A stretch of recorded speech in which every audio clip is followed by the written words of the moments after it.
Shalom, everyone. Thank you so much for joining us today for our class, Why Should Jews Care About a New Interpretation of the Christian Apostle Paul?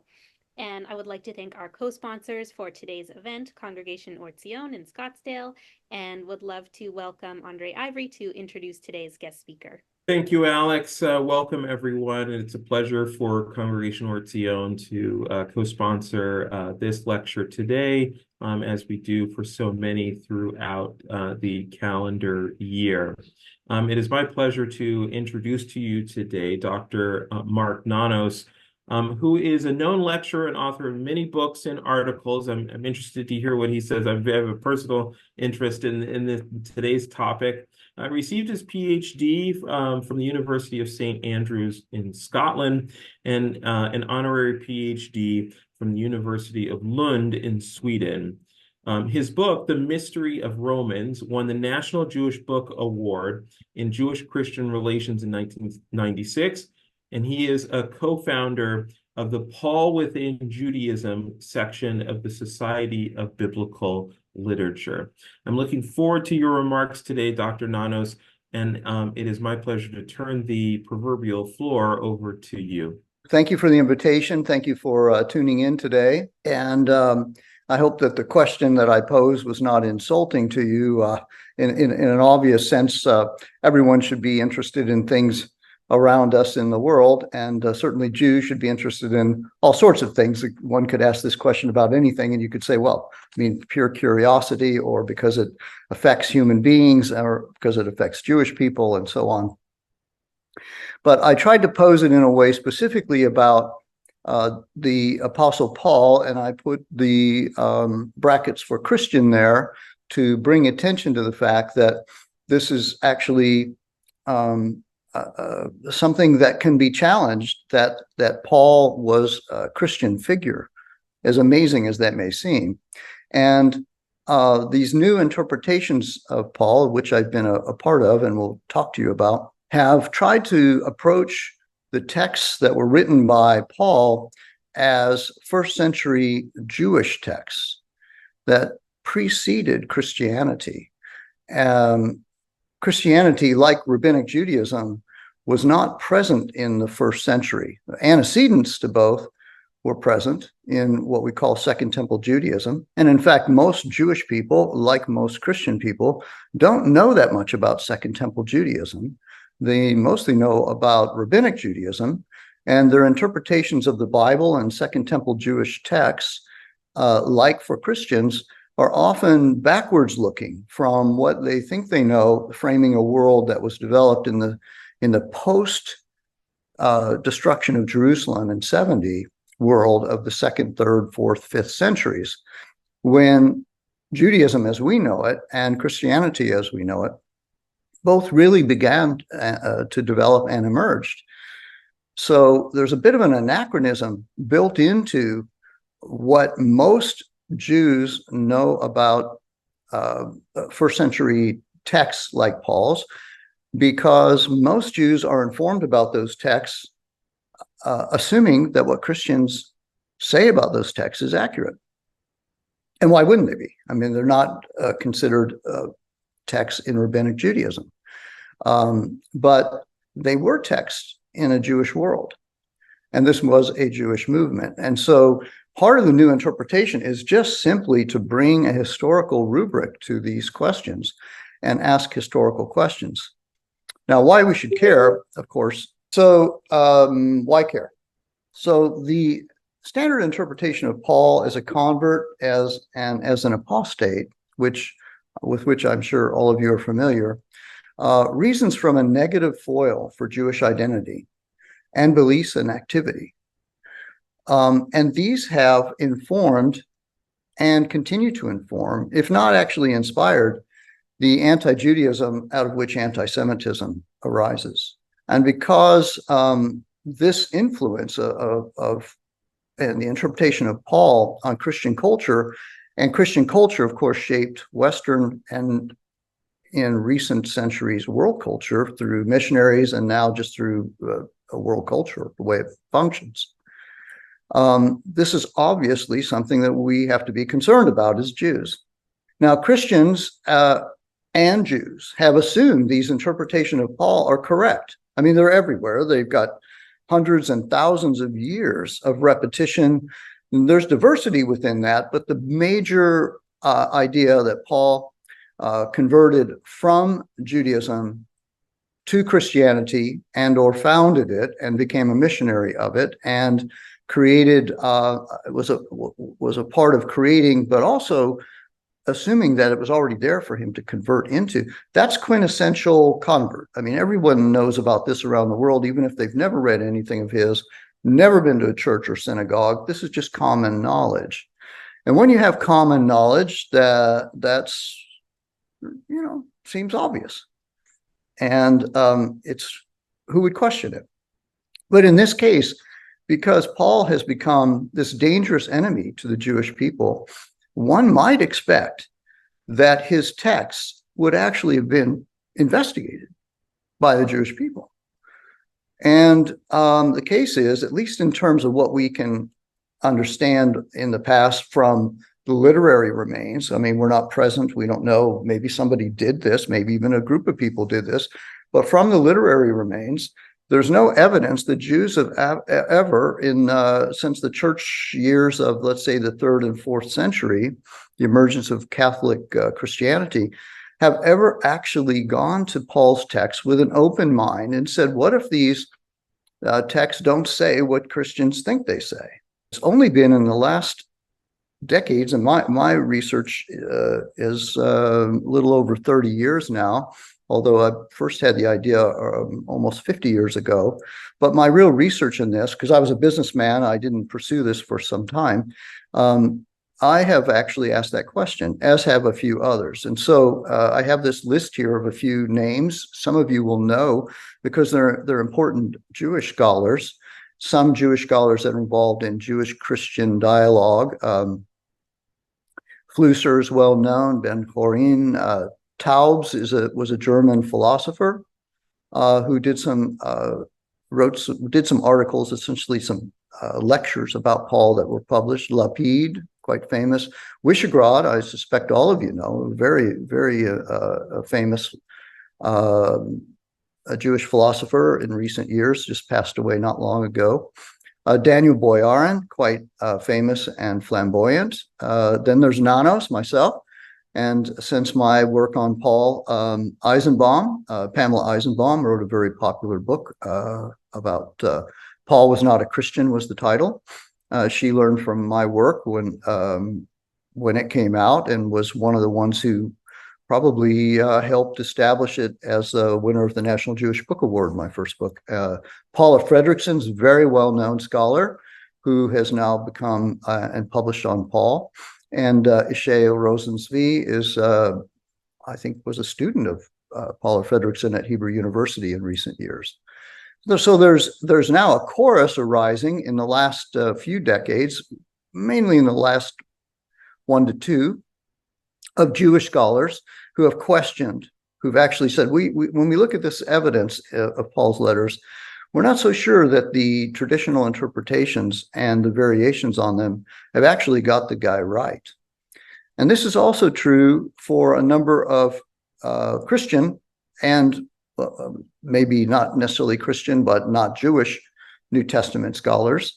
And I'm going to introduce one of them, Kathy Ahrensberger, who is a friend and colleague of this so-called movement that we call Paul within Judaism, which is meant to indicate, Paul's always been understood to be against Judaism and outside of Judaism.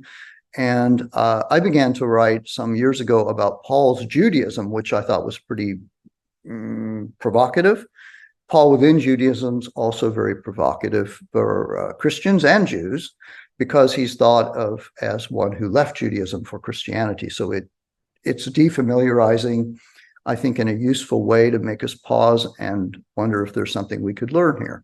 So Kathy Ahrensberger was at Abraham Geiger College in Berlin, the first rabbinic college since World War II.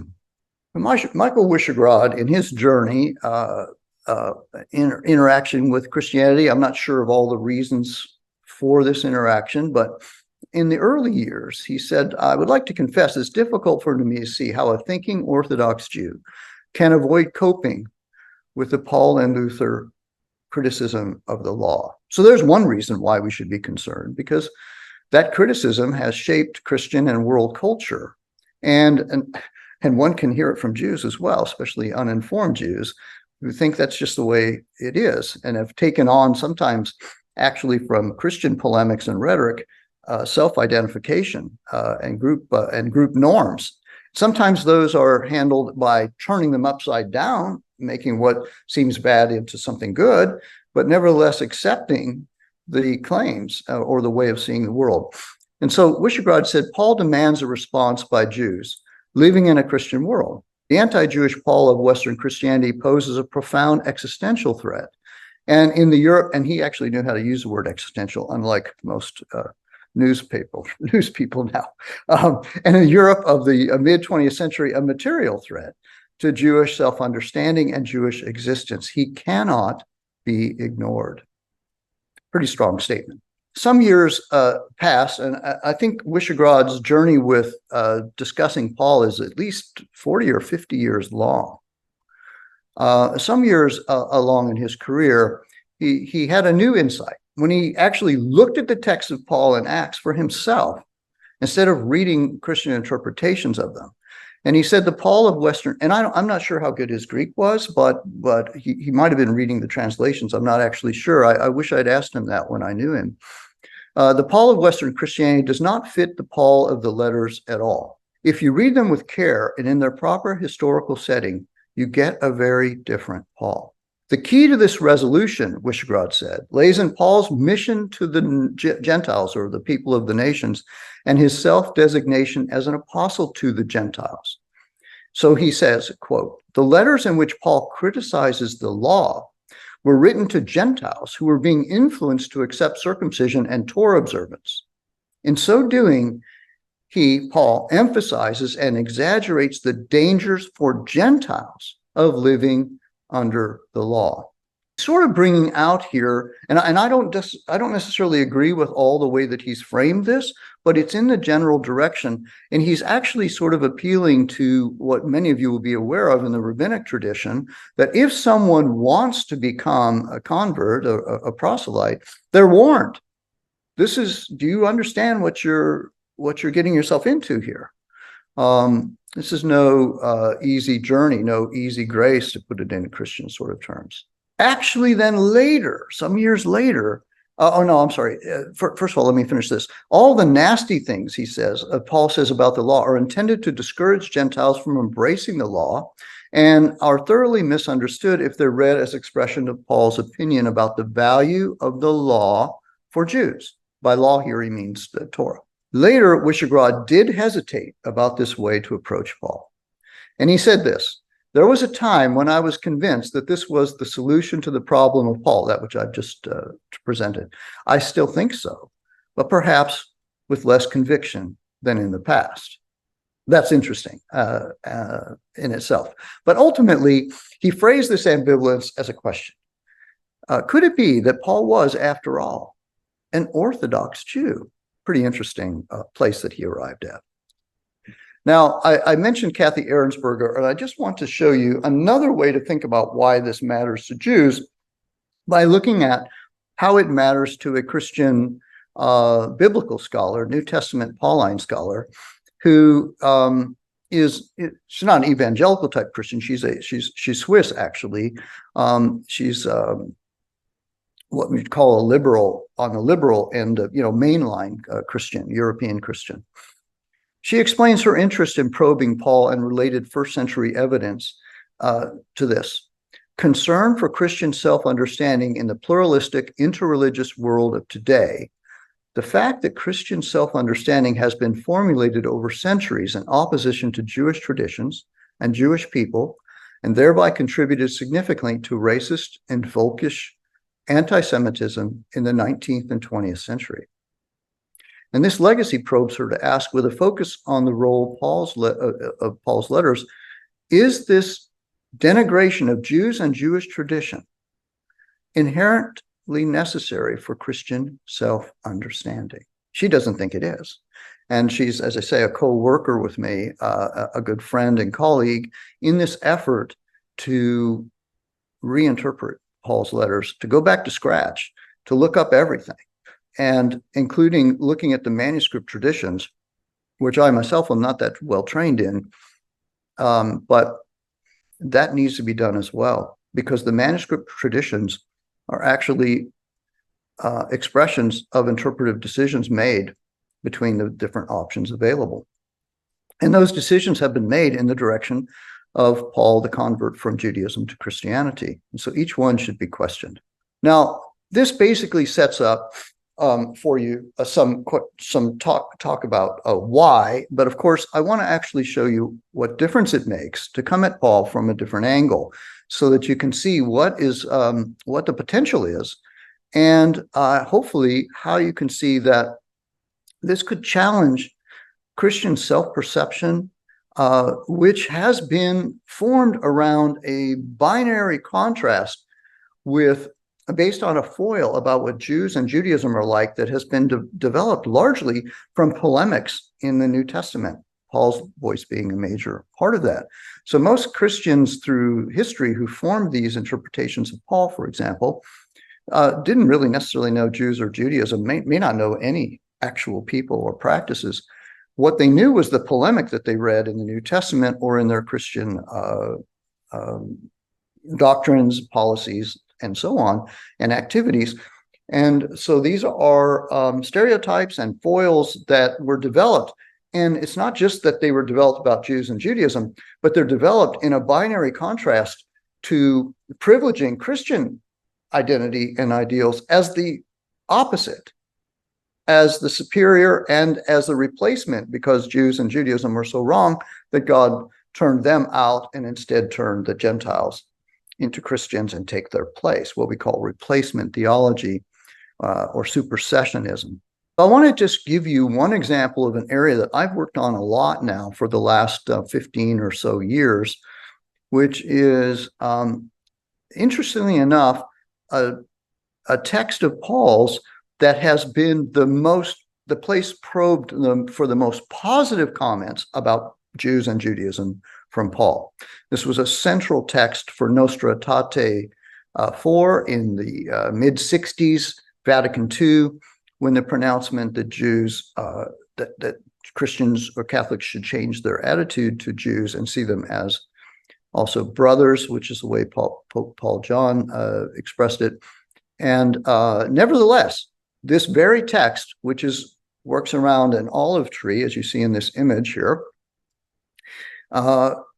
has within itself is a great place to show you the problem where we're at and why it matters to reread these things as historians, not necessarily as Jews, but as historians who try to understand what actually happened.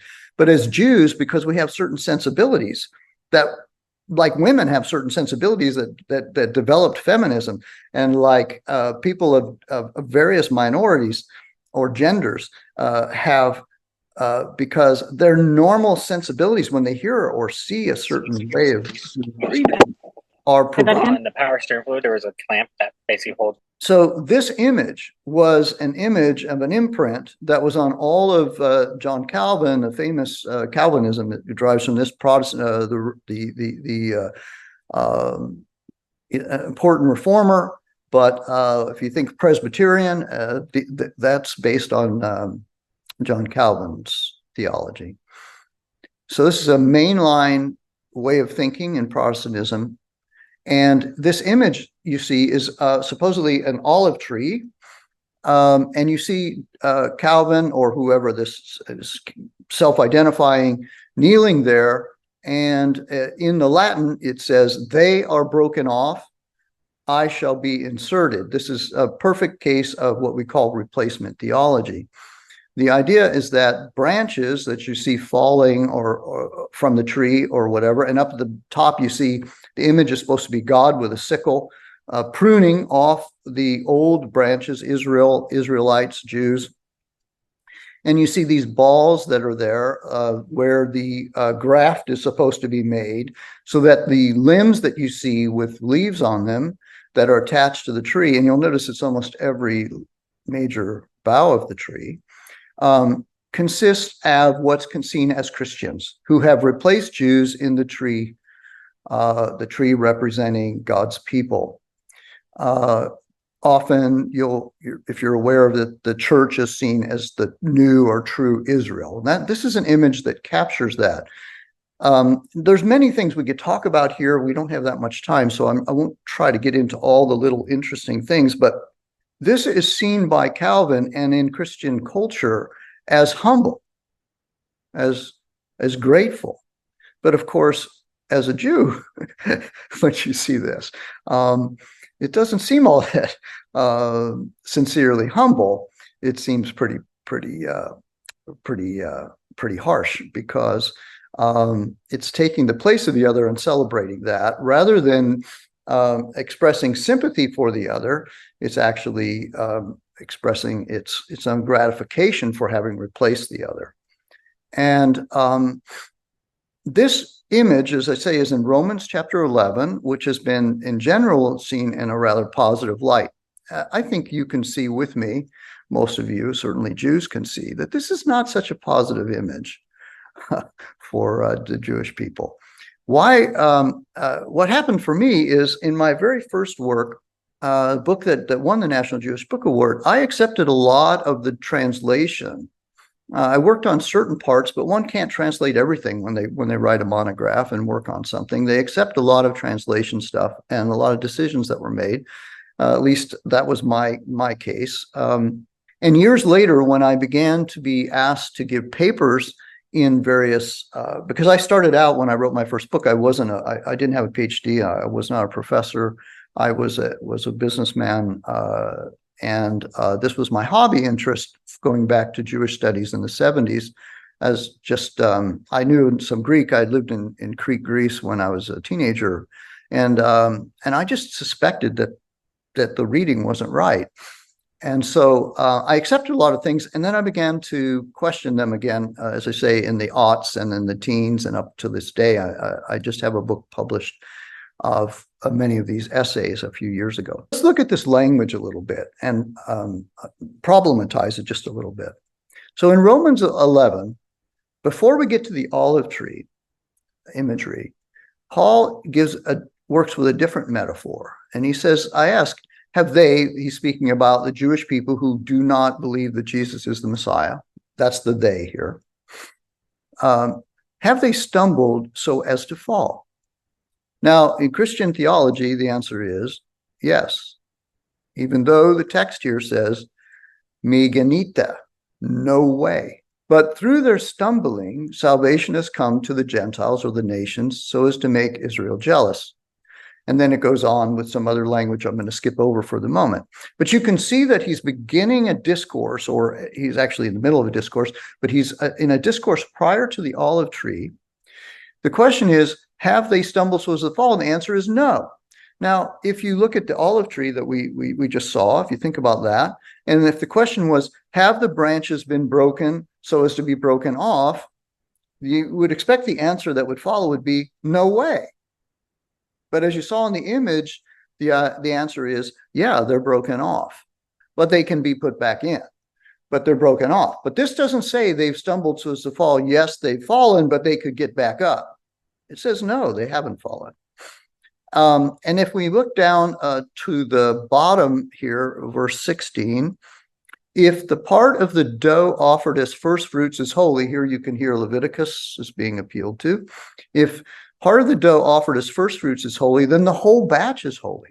And if the root is holy, then the branches also are holy. Now, one could mess with the translation of this a little bit, but it's good enough to make the point. Here we have a second metaphorical development, well, actually two different metaphors. So we have three metaphors now that are all indicating that the point is that they who do not believe Jesus is the Messiah, they haven't been persuaded of that yet, in Paul's view, yet, are in. They're holy. They're set apart to God. They're not out in any way. You probably never heard that would be a Paul view, because that's not the way he's presented, and that's not the way these have been read. As we get to the very next part, when we finally get to the allegory itself in verse 17 following. But if some of the branches were broken off, here is based on a Greek word eklao, that this is understood to be, and you, a wild olive shoot, were grafted in their place. This is the New Revised Standard Version. To share the rich root of the olive tree, do not boast over the branches. If you do boast, remember it's not you that supports the root, but the root that supports you. Now, we can pause here for a moment. We can see that the rhetorical point that the person who wrote this is trying to make is to tell the person who sees himself as the recipient of the winner, so to speak, is supposed to be humble instead. That they're supposed to see themselves in a subordinate position, or at least in a codependent position, not replacing. However, you have here an addition to something that the words "in their place." The Greek I have highlighted here is en avtis.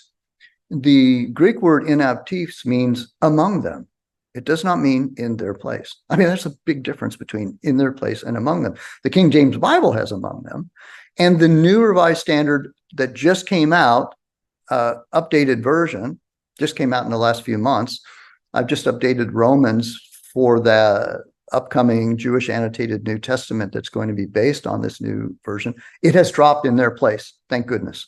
That's not in the text. The point of the text is, even though they have been in some way harmed, that you've now joined them in the tree. So this word broken off here, it's possible to read the Greek as broken off, don't get me wrong, but it's not necessary. The same Greek word, eklao, can mean broken. It's used, for example, in ancient Greek text when two wrestlers are engaged and one wrestler reached down to the other's toe and eklaos it. Now, one does not visualize a wrestler actually tore his toe off of his foot and could throw it to the ground. He dislocated it. He sprained it, even broke it, but it remained attached and now in some way not functioning the way that a healthy toe could function. And what does the body do when that happens? It has various ways to try to protect it. One of those ways is it forms a callus where a joint has been broken or harmed. Same with a tree, right? And an olive tree for certain. When you look at an olive tree, I have one coming up here in the next slide or two. And you look at, they're all knotty and they're full of all kinds of stuff because as they're harvested, there is collateral damage, if you will say. There's harm to it, and there's a lot of what we call in English callousing that takes place. When you break your finger or your toe or something, you get a callus there, a hard spot there. And what is the purpose of the hard spot? It's to save not only the limb that's harmed, but the entire body or tree from harm, from danger, from disease, from being an open wound. And these are translation choices that are available that would make sense of, have they stumbled so as to fall? No. If part are holy, the whole is holy. If some of the branches were bent in order for a new shoot to be grafted in among them, none have to be broken off. And how many have to be harmed? I mean, if we think, obviously you can overplay an allegory, but the basic point is, and by the way, you don't break off a branch in an olive tree in order to insert a shoot. In this case, it's one shoot from a wild tree. That's not what you saw in Calvin's image or what you have in Christian imagination that we've been reacting to, but it's just one wild shoot is grafted among them, and something had to be bent because the wild shoot needs to be able to get sunlight, it needs to be able to get water, it needs to be able to eat and access the rich root of the tree that is now serving all of these branches. This image would fit an idea that the Jews that Paul is talking about, and he himself being a Jew, seeing himself as a representative of those branches that are not being bent, okay, that's how he sees the world, but he sees the others as being bent alongside of him. The whole of Israel is still attached. In other words, they're still in a covenant relationship. They don't need to be saved just like a branch that's from a different tree or something that's not part of it, or in normal Christian language, just like Gentiles. But they do need to be rescued. They do need to be healed. They do need to be fixed. Paul does see them as in a strange position, in a maybe a colloquialism like in timeout in school or at home, because they're not on board yet. He doesn't see them rejecting because he doesn't think they're persuaded. Just like a child, you don't throw them out of the family because they didn't get the message yet or didn't live up to your expectations yet. You discipline them. You try to bring them in and into agreement. And that's what he's trying to express here. Then the language changes to very, very caustic language, much more so than these translations bring out, to what he says to this one wild shoot that he then, in a rhetorical sense, allows a voice. And he says, you would say, hey, they were broken. It's not the word off. They were broken so I could be grafted in. And then it doesn't exactly say that is true, but it sort of says, okay. They were broken because of their, and it says unbelief, but the Greek word here is more like unfaithfulness. In other words, they didn't trust this message. But you stand only through your trust. So don't become proud. And the next word is not, but stand in awe. The next word is, but be afraid. So it fits the idea that he's trying to say to the one who's become a follower of Jesus. At this time, there's no Christian who is not a Jew, who might think, well, gosh, these other Jews don't get it. I get it. I'm superior. I'm in their place. All the things that Christianity did come to think. There was a text that should have prevented that from ever happening. And this is that text. Now, we don't have time to go into all the details. As I say, there's lots here. I've written, let's say, books about this. I'm still writing about this as I discover things. When he is posing the language of the wild shoot and confronting it, he does use the word cut off for them. He uses the word that's used for actually for pruning or topping a tree. It's a different Greek word. It's not based on eklao. It's based on ekopto. And that does mean to cut off. So even in the metaphor, Paul introduced something that should have created a distinction, but instead is translated the same. Broken off is used in both cases. And one understands in allegories, things like this can happen. Here you have the little bit of a picture of a tree. You see how it's so gnarly, these olive trees. They get really gnarly. They can have grafting. I don't know if this one has grafting or not. This is actually one that is a dwarf olive tree at Huntington Museum and Park in California. And then we come to the part that I'll more or less finish up on here. This is, I would say, understood to be the most positive statement about Jewish people who don't believe Jesus is the Messiah in all of the New Testament, and certainly all of Paul. And he's still talking to the wild shoot, or he stopped talking directly, but now the metaphor is still sort of at play. But now he addresses the non-Jews who believe in Christ in Rome. So that you may not claim to be wiser than you are, brothers and sisters, I want you to understand this mystery. And the normal translation is, a hardening has come upon part of Israel. Now that doesn't sound very, very generous, a hardening. When we use the word hardening, who's the famous figure in the Bible that's hardened is Pharaoh's heart, right? And Pharaoh's heart uses a Greek word, sclerosis, which we know, right? We all know about sclerosis as a medical term. It's a bad thing. But he doesn't use that word. He uses a word, porosis. And porosis actually is almost never used in Paul's time, except in medical discussions, as I already anticipated for you earlier, foreshadowed that it's used for callousing. And then this part that's come upon part of Israel is actually an adverbial phrase, apomerus, which apomerus means for a while or temporarily. And it's translated that way in another chapter in Romans when it appears. But here it's translated adjectively because of theological concepts that were at work. So this could read, and I argue should read, that a callus has formed in order to protect Israel for a while until, and now again, I'm going to skip over this part, until the full number of the Gentiles has come in is the way this is translated. It's possible until the fullness of the nations arrives. What that means is very interesting, but I'm going to skip it for the moment to get to this point. And so all Israel will be saved. As it is written, out of Zion will come the deliverer. He will banish ungodliness from Jacob. And this is my covenant with them when I take away their sins. This is a splicing together of two passages from Isaiah.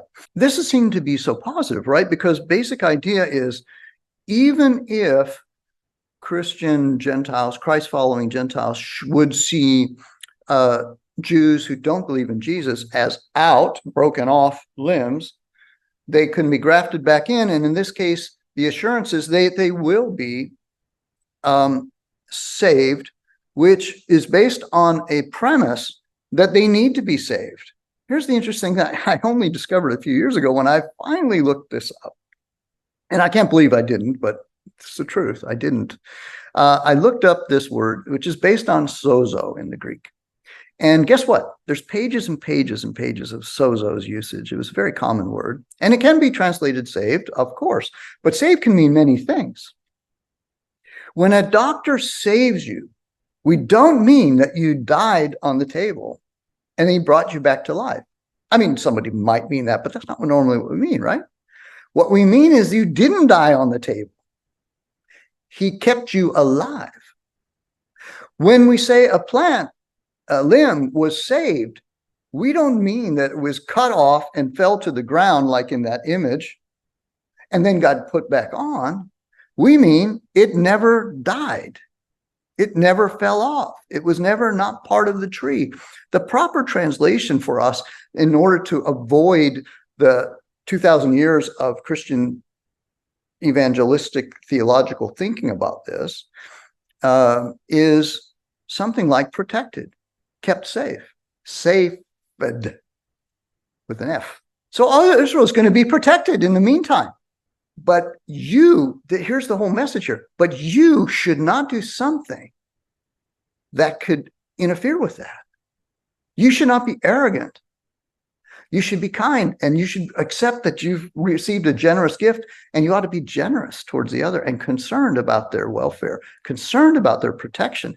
This is the message, and there's language available in English to translate this accordingly. I'll finish up just with another unbelievable decision that's made in the New Revised Standard Version that is not in any Greek manuscripts and is not in the previous translations. As regards the gospel, they, Jews who don't believe in Jesus, are enemies of God for your sake. Of God is in no manuscript.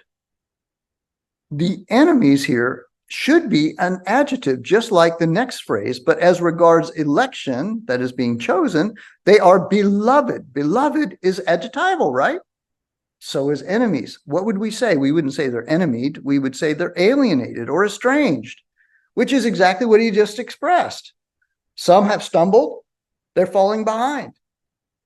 Some are bent or broken. They're harmed. They're estranged. They're in timeout. They're in some disciplinary state. I'm not saying Paul isn't criticizing. He doesn't think that they should come along, but he's saying there's a bigger game. There's a mystery here, and you're part of that, and you're supposed to be helping, not harming. But in terms of what this means for Jews who don't believe in Jesus as the Messiah, yet, in Paul's view, who have not been persuaded, they're not enemies of God. They're suffering. He's trying to evoke empathy, not judgment. And then what this is premised upon, which, by the way, is almost always skipped in ancient commentary traditions. There's hardly any remarks on this. For the gifts and the calling of God are irrevocable. If they're branches on the tree, they're branches on the tree. It's God's tree. They're irrevocable. God doesn't change his mind about that. And then the next phrase I stop on. Just as you were once, and the translation is disobedience, but the Greek word is epithesata, to God, but have now received mercy because of their disobedience, apitheia. This Greek word is not based on the opposite of obey. It has the ah sound to make it not. It's not based on obey. It's based on being persuaded. Just as you were once not persuaded to God or of God, the God of Israel, the one God, the creator God, but have now received mercy because of their not being persuaded, which is, by the way, zero-sum reasoning. He's a Jewish guy. Christianity and Judaism have this problem of zero-sum reasoning, as if something bad has to happen for something good to happen, or somehow whatever. That's just a problem of humans who create these discourses. So now they have been unpersuaded, in order that by the mercy shown to you, they may be now receive mercy. For God has, and the word is not, it can be imprisoned, but God is bound together. It's based on the prefix sin, which is kind of with. For God has bound together all in unpersuadedness. And he starts the next chapter after this, after he's thrown up his hands and said, God's bigger than anything I can explain to you, with a therefore. Therefore, present yourself to God. Therefore, behave the way you should. Therefore, all the Christian prescriptions of how you ought to behave and think are based on this togetherness in this plan, not the replacement, and that they're out, and the judgments, and they have rejected. All of that language is not what Paul is trying to give the impression of here. It's not a matter of rejection. And by the way, just to stop on this, this is a real problem in discourse that I'm working on now on some new projects. To reject a truth claim is not the same as rejecting something you believe in as truth. You're being faithful to what you believe in, and you need to think about that. Same for Christians. I don't think most Christians are rejecting Muhammad as their prophet because they believe he is their prophet, but they don't like it. They're not persuaded of it. And this is what Paul is working with. This is the discourse that he's working with. As I said, I will stop there so we have some time for some questions and discussions. The essays that give you all the details of this are available in my collected essay, volume 2, which was published in 2018. It's available at Whitman-Stock Publishers. Thank you very much. Thank you so much, Dr. Nanos. Yes, we'd love to open up the remainder of our time together to questions or comments. Please feel free to raise your hand, and then you can unmute, or you can always write things in the chat as well. Hi, Boris. Thank you. Thank you. Thank you. It's a wonderful discussion, Mark. You know, I really appreciate that. And I like how you changed from amateur into professional in this field. It's really encouraging. So not everything lost for us who might follow you. But the question, I actually posed it on chat, but I'll kind of reread it again, that even Paul did not cut off Jews from his next movement, just thinking that they're not persuaded yet, but they possibly could. He personally, as I understand it, saw his mission primarily in bringing the Gentiles into the fold of new movement. And sooner or later, it meant separation between those two movements. And a new movement had to break away from an old one, had to denigrate it to prove its own superiority, so to speak. So whether he meant one thing or another, he was at the beginning of a movement that became wildly anti-Jewish. So how we interpret that, and whether he was a good guy and did bad thing, or whether he meant well, but everything went wrong or right, it really doesn't matter, because the new movement sooner or later had to turn against Jews for regardless of his personal beliefs. And that's how I view it. I don't think he was anti-Jewish. I don't think he was anti-Semitic, but I think the movement that he helped creating or created basically had to do that. And we have to acknowledge that based on all his writings, that the subsequent generation of thinkers, of early church fathers, were absolutely had to turn against Jews. Otherwise, they would have never separated. I stop on this, wonder what you think. Yes. Well, it's very complicated. I have to agree a little bit, but mostly disagree. I have to agree because all movements that believe they have the answer and that other subgroups of that same identity, I mean, it happens in modern Judaism no less than it happens in Christianity and Islam and any other form, large or small, any group eventually that takes a position thinks that they're superior to those who don't take that position. So that's a normal human and social thing. It's been studied in social identity theory, which was part of my dissertation work.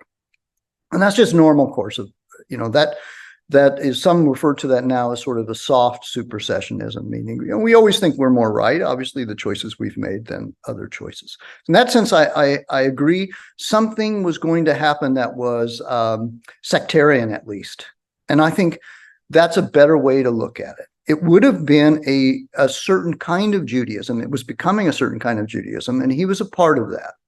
The fact that he was going to non-Jews was not necessarily unique. Other Jews were also, and I think he was doing that before his convictions about Jesus changed. I think what changed was the message for the non-Jews to bring them into the sphere of the one creator God instead of what Jews saw as these other false gods or not gods and so on.